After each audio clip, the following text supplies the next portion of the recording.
Let's get an overview of string manipulation functions. We use string manipulation functions quite extensively, and there are a bunch of them with respect to string manipulation. However, here are some of the important functions which we typically use. We perform string manipulation in the form of case conversion, getting size of the column value. We might want to extract the data either from fixed length strings or variable length delimited strings. That's where functions like substr and split underscore part come handy.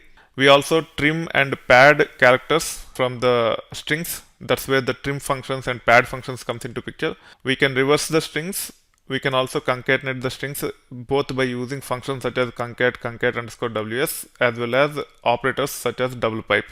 Here are some of the categories with respect to string manipulation functions and the list of string manipulation functions which we typically use. We will get into the details as part of the subsequent topics. There will be a bunch of short videos which will talk about string manipulation functions. Just go through all these and practice as much as you can so that you are really comfortable with the string manipulation functions. Whenever you see a business requirement, you should be able to think which type of function you should be using, and you should go to the documentation, understand the syntax and semantics of the function, and you should start using it.